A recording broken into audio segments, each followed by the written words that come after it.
आज हम बात करेंगे मनुष्य और प्रकृति, मैन एंड नेचर, इनके बीच का जो रिलेशन है वो बदलता रहता है समय के साथ। With the advancement of technologies, तकनीक बदलती है, समय बदलता है, तो हमारे प्रकृति के साथ रिश्ते बदलते रहते हैं। यदि हम ज्योग्राफी के पर्सपेक्टिव में देखें या इन्वायरमेंट के पर्सपेक्टिव में देखें तो कुछ दर्शन हमारे सामने आते हैं। उनको दो तीन टर्म से हम दिखाते हैं। एक तो आप कह सकते हो, एक मिनट, फिलोसॉफी, आप इसको पैराडाइम भी कहते हैं।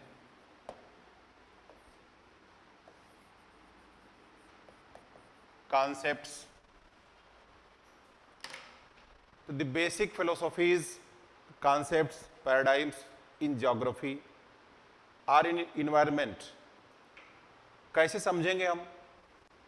तो कुछ चीजें हम आपको बताते हैं इसमें। जैसे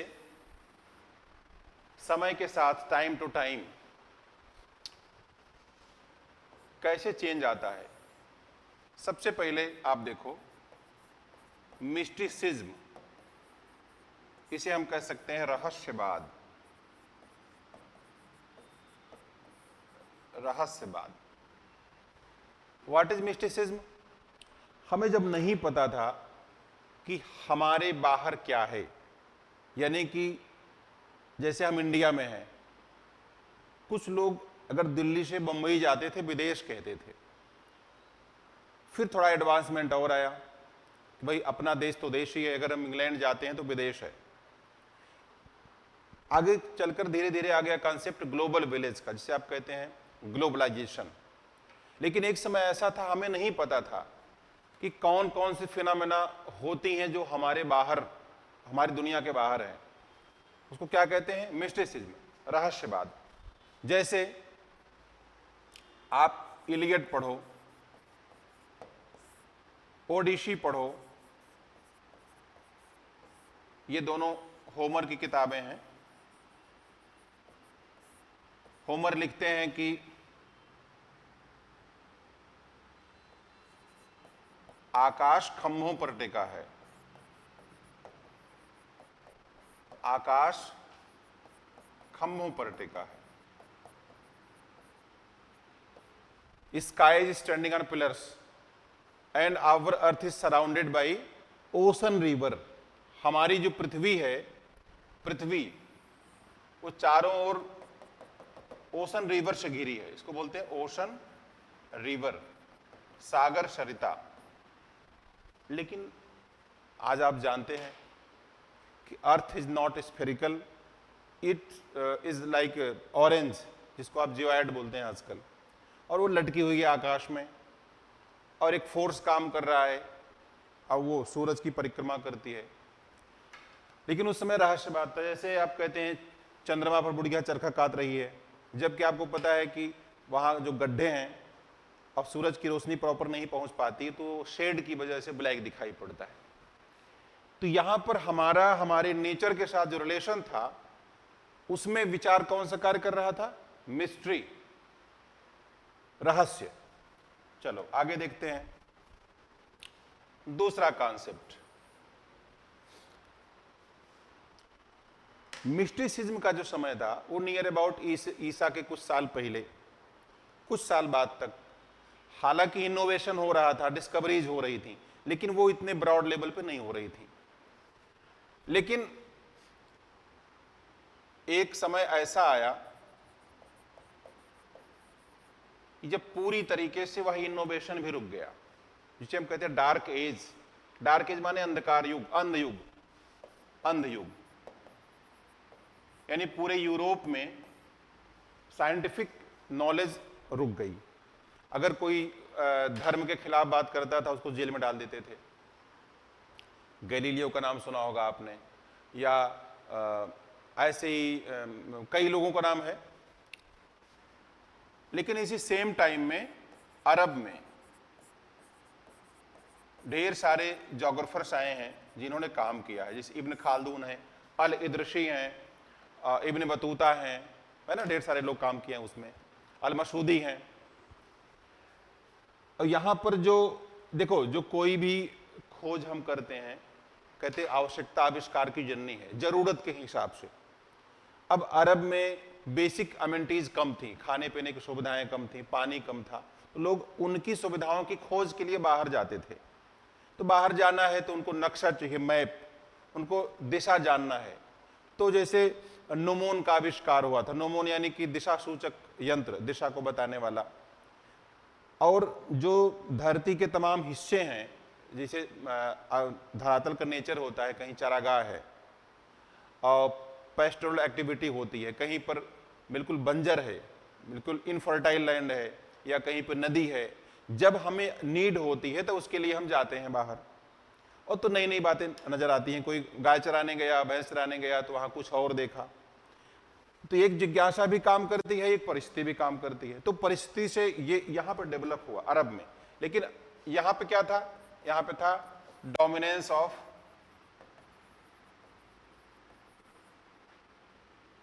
चर्च, यानी कि चर्च का प्रभुत्व। जिन्होंने चर्च को चुनौती नहीं दिया वो जीवित रहा। आगे चल करके प्रोटेस्टेंट धर्म आया है, जिसने कि ईसाई धर्म में सुधार की बात की। वैसे तो स्वर्ग का टिकट बांटते थे जो पादरी थे, कि इतनी अच्छी क्वालिटी का स्वर्ग पाना हो तो इतने पैसे चाहिए। फिर आपने आगे सुना होगा मार्टिन लूथर किंग को कैसे गोली मार दी गई थी। खैर, इसके बाद देखो,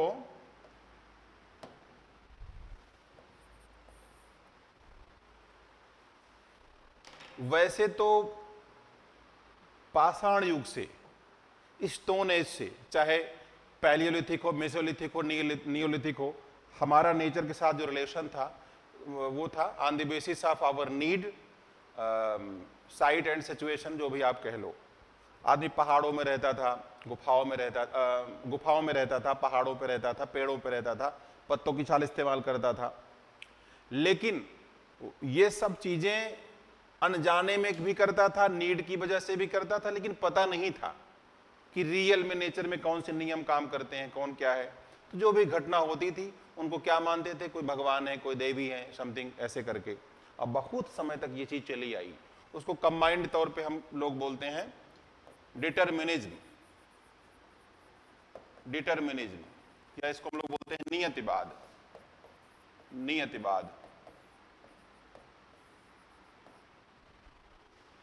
नियतिवाद माने क्या है?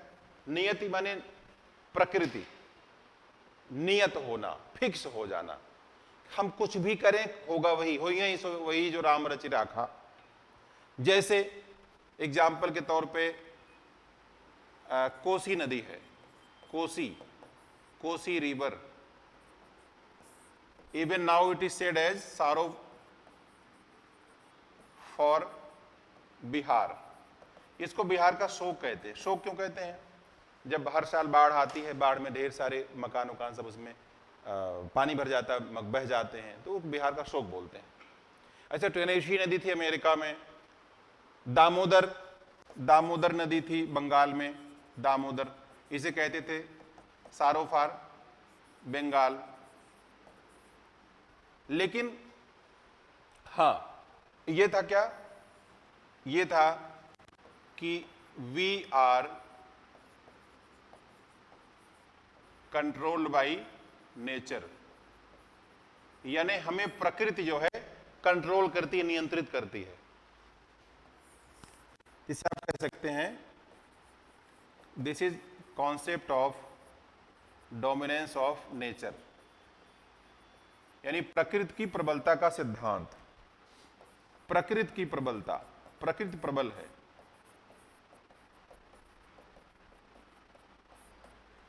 और ये कॉन्सेप्ट बेसिकली जो नाम आया फोकस में, यफ रेटजल, यानी फ्रेडरिक रेटजल, ये थे कहां के? जर्मनी के, जर्मन थे। इसी में जो प्रिंसिपल ऐड होते चले जाएंगे, जैसे इन्वायरमेंटल डिटर्मिनिज्म, यानी पर्यावरण नियतिवाद, ये नाम आता है एल्सवर्थ हंटिंगटन। इन्होंने एक किताब लिखा, सिविलाइजेशन एंड क्लाइमेट, सभ्यता एवं जलवायु। अब आप देखो, भारत की बात करते हैं। मुसलमानों में अक्सर जो पहनावा है या हिंदुओं में पहनावा है, उत्तर से दक्षिण भारत में अलग अलग है। दक्षिण भारत में जो भाई लुंगी पहनते हैं और टोपी लगाते हैं, वही कश्मीर में शेरवानी पहनते हैं और उनकी टोपी चेंज हो जाती है, क्योंकि ठंडी वहां ज्यादा है, वहां गर्मी ज्यादा है। भाषा देखो, जैसी भाषा हम लोग दिल्ली में बात करते हैं, इलाहाबाद में बात करते हैं, वैसी भाषा पहाड़ों में बात नहीं करते, वैसी साउथ में नहीं है। तो सिविलाइजेशन फॉलोज द क्लाइमेट, सभ्यता जलवायु का अनुसरण करती है।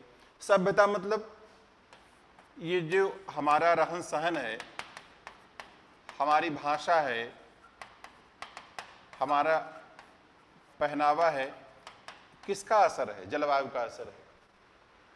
ठीक है, तो इसमें भी जलवायु, this is significant nature of nature, यानी कि प्रकृति का ही एक लक्षण हो गया। फिर वही बात हो गई प्रकृति की प्रबलता का सिद्धांत। ठीक है, अब इसी के साथ एक सिद्धांत ऐड होता है,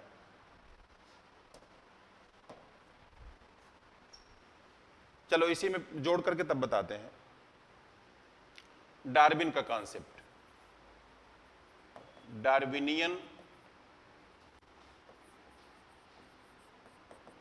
कॉन्सेप्ट ऑफ एवोल्यूशन, यानी इसको अब हिंदी में क्या कह सकते हैं? डार्विन का विकासवाद, डार्विन का विकासवाद। तो डार्विन के जो पिताजी थे नेवी में थे, घूमा करते थे अक्सर जहाज पर, जहाज का नाम था विगल, विगल एक जहाज का नाम था उनका। घूमा करते थे और घूमते थे तो कुछ देखते थे, वो ऑब्जर्व करते थे, बच्चे ही थे। अब जो कुत्ता आपके यहाँ छोटे छोटे बालों वाला और बॉडी उसकी है, बहुत बड़ा बड़ा कुत्ते होते हैं ना, डॉग, पहाड़ों पे जाओ छोटे छोटे कुत्ते हैं, बड़े बड़े बाल होते हैं। सोचते थे ऐसा क्यों? भाई हमारे यहाँ जो पेड़ पौधे हैं, अब देखो उसकी डाली बिखरी हुई है, लेकिन पहाड़ पे जाओ तो कोनिफर होते हैं, ऊपर नुकीला नुकीला होता है, जो उसका छत्ता जो होता है। तो कहते हैं कि ये जो इनकी बनावट है वहां की परिस्थिति के हिसाब से है ना। तो सोचते थे कि क्यों वही चीज, वही बकरी है छोटे बाल यहां पे हैं, वही हम उत्तराखंड चले जाएं बड़े बड़े बाल हैं, क्यों? आदमी का कद देखो, कहीं बहुत लंबा लंबा, कहीं बहुत छोटा छोटा है। वो विचार करते थे और उन्होंने विचार करके एक किताब कई किताबें लिखी। एक किताब उनकी बहुत फेमस है, ओरिजिन ऑफ स्पीसीज, और नीचे लिखे by means of natural selection, natural selection. Origin of species यानी प्रजातियों की उत्पत्ति, अलग अलग जगह पे पौधों की प्रजातियां, मनुष्य की प्रजातियां, जीवों की प्रजातियां अलग अलग हैं। तो अलग अलग क्यों है? इनका उद्भवन, इनकी ओरिजिन कैसे होती है? तो इसी को जोड़ करके इनका विकासवाद लिया जाता है, डार्विन का। तो इसमें 4 पॉइंट आते हैं, 4 पॉइंट्स। पहला पॉइंट उसको बोलते हैं हम लोग idea of ecology and organisation, यानी कि पारिस्थितिकी और संगठन का सिद्धांत। ठीक है,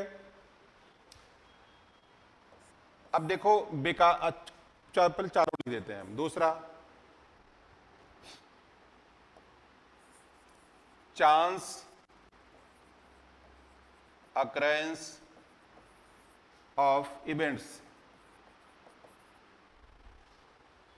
तीसरा, change through time, change through time. और चौथा है सर्वाइवल ऑफ द फिटेस्ट, ये सबसे फेमस यही है, सर्वाइवल ऑफ द फिटेस्ट। तो आइडिया ऑफ इकोलॉजी, किसी चीज के विकास करने में क्या क्या ध्यान रखना है। पहला, जैसे हम आपको पढ़ा रहे हैं तो यहां आपका होना जरूरी है, हमारा होना जरूरी है। एक चीज हो, लेकिन पढ़ने का मन हो आपका, हमारा पढ़ाने का मन हो। मान लो आपको पढ़ने का मन है, हमारा पढ़ाने का मन नहीं है, ये फैक्टर भी जरूरी है। तीसरा, यहां लाइट ही ना हो, 3 फैक्टर। चौथा, लाइट तो है, नेट नहीं काम कर रहा, आप तक बात नहीं पहुंचेगी। पांचवा, सब ठीक ठाक है और पड़ोस में कोई बाजा बजा रहा है। तो यानी इकोलॉजी और ऑर्गेनाइजेशन दोनों का कंट्रीब्यूशन, योगदान है हमारे विकास में। अब इकोलॉजी में 2 चीजें आती हैं, एक होता है इंट्रा रिलेशन, एक होता है इंटर। इंट्रा मतलब कि पर्यावरण के घटकों का आपस में क्या संबंध है, इंट्रा यानी हमारा बाहर से क्या संबंध है। मान लो हमारे साथ जो रहते हैं वो नहीं चाहते हम कोई काम करें, पढ़ाएं, हम जब पढ़ाना शुरू करेंगे तो बाजा बजाना शुरू कर देंगे। मान लो उनसे बढ़िया संबंध है, पड़ोसी से बढ़िया संबंध नहीं है, मान लो पड़ोसी से बढ़िया संबंध है, उसकी बात वो नहीं मान रहा है, तो हमारा हमारे पर्यावरण से क्या संबंध है और पर्यावरण के कंपोनेंट्स का आपस में क्या संबंध है, इसका विकास पर, किसी काम पर असर पड़ता है। एक फैक्टर हुआ।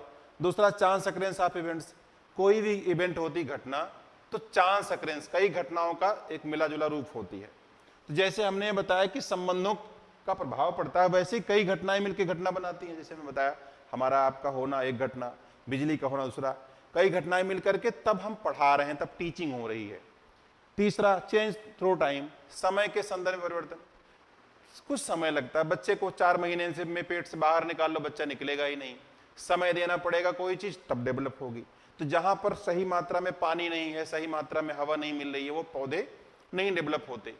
भाई मान लो कहीं पर आम बहुत ज्यादा होता है, उसी जगह पर कोई पौधा नहीं आगे बढ़ पाता, क्योंकि उसको ठीक हवा नहीं मिल पाती, कोई मतलब पानी नहीं मिल पाता। यानी कि इट इज नीडी कि समय काम उसको मिलना चाहिए। इसलिए कहते हैं जीवन में भी पेशेंस हो, धैर्य हो, ताकि जो भी आप चाहते हैं वह जो है करने के लिए थोड़ा सा रुको। कहते हैं धीरे धीरे रे मना धीरे से सब होए, माली सींचत 100 घड़ा ऋतुवाए फल होए। यानी कि दिख रहा है फेस की नहीं, हाँ, यानी कि वो चीजें समय पर होंगी। माली सींचे 100 घड़ा ऋतुवाए फल होए, धीरे धीरे रे मना धीरे से सब होए, तो समय भी लगता है। और तीनों में अगर कोई सरवाइव कर जाए, संबंध ठीक ठाक हो और वो सारी परिस्थितियां हमारे लिए अनुकूल हो, एडाप्टेशन हो और उस पर्याप्त समय हो, तीनों हो, तो तीनों में जो सरवाइव कर जाता है वो आगे बढ़ जाता है। लेकिन कौन? जो फिटेस्ट हो। नदी से पार कौन जाएगा? जो घुसा डर गया नहीं, जो आधे रास्ते में डर गया नहीं, जो तूफान भी आवे, पानी ज्यादा आवे, तैरना भी आता हो, जो फिटेस्ट होगा, योग्यतम, वही उत्तरजीविता, वही उत्तरजीवी यानी बाद में आगे बढ़ जाता है। तो किसी भी क्षेत्र में जिस प्रकार के पौधे हैं, जिस प्रकार के आदमी, जिस प्रकार के जीव हैं, वो वहां की दशाओं के कारण है। लेकिन उन्हीं दशाओं में कई लोग डेवलप नहीं हो पाते, क्योंकि किसी को पूरा समय नहीं मिल पा रहा, किसी को वो परिस्थिति नहीं मिल पा रही है, और किसी के साथ कोई न कोई एक चीज कम हो जा रही है, कोई अंत तक नहीं निर्वाह कर पाते हैं। ठीक है, ये था डार्विन का विकासवाद।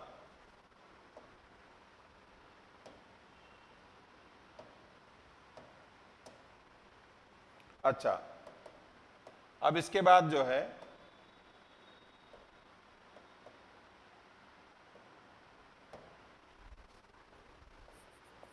अब डिटर्मिनिज्म आ गया, नियतिवाद, यानी कि प्रकृति हम पर शासन करती है। और डार्विन वाली बात में भी आपने देखा कि सब नेचर की चीजें हैं, जैसी हवा, जैसी पानी, जैसी परिस्थिति हो।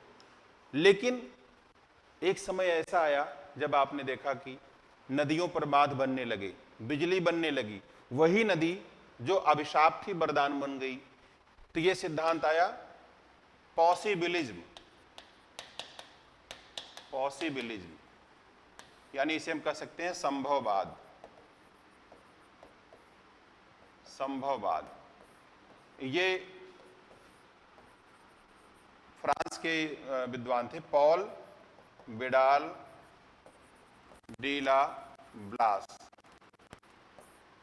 इन्होंने दिया संभववाद कि देर आर स्कैटर्ड सेवरल यानी one or more of choices, more choices, by selecting one or more of them we can change the nature. हमारे सामने तमाम चीजें मौजूद होती हैं, उनमें से कुछ को चुन करके चाहे तो प्रकृति में परिवर्तन कर सकते हैं। जैसे ये था कि डैम कंस्ट्रक्शन, बांधों का निर्माण, इसे आप और कह सकते हैं मल्टीपर्पज प्रोजेक्ट, मल्टीपर्पज प्रोजेक्ट, बहुउद्देशीय परियोजनाएं। किसी नदी पर अगर बांध बना दिया जाए तो वही दामोदर नदी जब बंगाल की थी, it became boon forest, from bane to boon, अभिशाप से वरदान बन गई।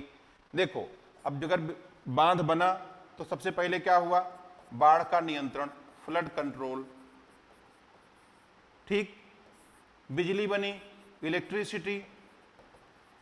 अच्छा, अब यह जो पानी है रुक गया तो कहीं और सप्लाई होगा, इससे सूखा का नियंत्रण होगा, हमारे वरदान बन गया ना। लेकिन किसने बनाया, आदमी ने, तो संभावनाएं हैं प्रकृति में परिवर्तन करने की। लेकिन हम जब ज्यादा हस्तक्षेप प्रकृति में करते हैं तो रिएक्ट करती है। वो क्या करती है, उसका जवाब देती है, कहती ठीक है अपना काम करो लेकिन मेरा भी ध्यान रखो। तो फिर वो फिर डिटर्मिनिज्म आ गया, नियो डिटर्मिनिज्म, फिर यही आ गया, नवनियतिवाद। नवनियतिवाद यानी कि we can't ignore the nature, हम प्रकृति को नकार नहीं सकते। एक में था डोमिनेंस ऑफ नेचर, प्रकृति हावी है, एक में था डोमिनेंस ऑफ मैन, आदमी हावी है, तीसरे में क्या है, we can't ignore the nature, प्रकृति को नकार नहीं सकते। जैसे 1967 में एक जगह है कोयना, महाराष्ट्र में, और कोयना नदी भी है, कोयना जिला भी है, कोयना बांध बनाया गया। और जब बांध बनता है, जैसे मान लो ये नदी बह रही है, तो यहां पर क्या करेंगे, कॉपर डैम बना देंगे, टेम्परेरी डैम, कॉपर डैम बोलते हैं। पानी भरेगा, यहां पानी बढ़ेगा, एक लेवल तक आएगा, मान लो ऊपर पहाड़ है, बना दिए यहां पर सुरंग, पानी बढ़ते बढ़ते बढ़ते बढ़ते इसमें घुस जाएगा, फिर यहीं पर आगे बढ़ेगा, टरबाइन होगी, बिजली बनेगा, पानी अलग निकल जाएगा, बजरी अलग निकल जाएगी। तो ये जो पानी भरते भरते यहां तक आ गया तो ये ज्यादा हो गया, इसको बोलते हैं रिजर्वायर, बोलते हैं रिजर्वायर यानी जलाशय। और इतना ज्यादा प्रेशर पड़ा, चट्टानें डिस्पर्स हो गई, भूकंप आ गया। ऐसे आजकल देखो राजस्थान में बाढ़ आ रहा है, बीकानेर जैसलमेर में बहुत पानी बरसा पिछले 10 सालों में। यानी कि जहां पर सूखा वहां बाढ़, परिवर्तन हो गया ना पूरे नेचर में। तो क्यों, क्योंकि because of interruption, intervention in nature, प्रकृति में हस्तक्षेप कर रहे हैं, एक सीमा तक बर्दाश्त करती है। तो इसको एक और नाम दिया गया, stop and go determinism, stop and गो। मैंने यह भी नियतिवाद है डिटर्मिनिज्म, लेकिन स्टॉप एंड गो, रुको और जाओ। यानी कि जो प्रकृति है पुलिस का काम कर, ट्रैफिक पुलिस का काम करती है कि अगर आप आ रहे हो, चौराहा है, जेब्रा क्रॉसिंग, अगर रुक जाओ एक्सीडेंट नहीं होगा, नहीं मानते एक्सीडेंट होगा। तो प्रकृति रोकती नहीं है, चेतावनी देती है। तो nature of nature's role is as a traffic police, nature plays a role as traffic police, stop and go. अच्छा, अगर विकास भी करना है और ज्यादा हस्तक्षेप करेंगे खतरा भी होगा, तो कर क्या सकते हैं, मिलजुल कर रहें। तो यहीं से एक नया सिद्धांत आता है, इसको हम बोलते हैं concept of sustainable development, sustainable development यानी संपोषित विकास की अवधारणा। तो ये क्या है, there is need to humanise the nature as well as to naturalise the man. प्रकृति मनुष्य के का ध्यान रखे, मनुष्य प्रकृति का ध्यान रखे, यानी प्रकृति का मानवीकरण, मनुष्य का प्राकृतिकरण। मिलजुल कर, यानी एडजस्टमेंट, नीड ऑफ एडजस्टमेंट।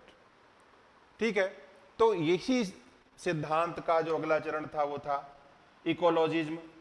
इकोलॉजिज्म यानी पारिस्थितिकीवाद, जो अर्नेस्ट हैकेल ने दिया था, यानी प्रकृति का ध्यान रखें। ठीक है, इसी में रीजनलिज्म आता है, क्षेत्रवाद, इसके पहले कंसेप्ट है जो हार्टसोन ने दिया था। इसी में कल्चरलिज्म आता है, यानी कि जो कार्लो सावर ने दिया था। कल्चरलिज्म, कल्चर क्या है? कल्ट माने टू क्रिएट, टू मेक, कोई चीज बनाना, जो है नहीं बनाते हैं। तो वो क्या है? जैसे कि फिना जो दिख रहा है, जैसे पंखा है, पंखा था नहीं, बनाया गया। तो कल्चरल फिनोमेना यानी सोफिस्टिकेटेड, बनावटी चीज जो मानव ने क्रिएट किया। ये सब धारणाएं थी, लेकिन एटलीस्ट यही वाली धारणा आई, है ना। तो जो रीजनलिज्म आया वो भूगोल के संदर्भ में आया। मैंने एक बात बताई कि मनुष्य का प्रकृति के साथ जो संबंध था, ये सब बेसिक फिलॉसफी हैं।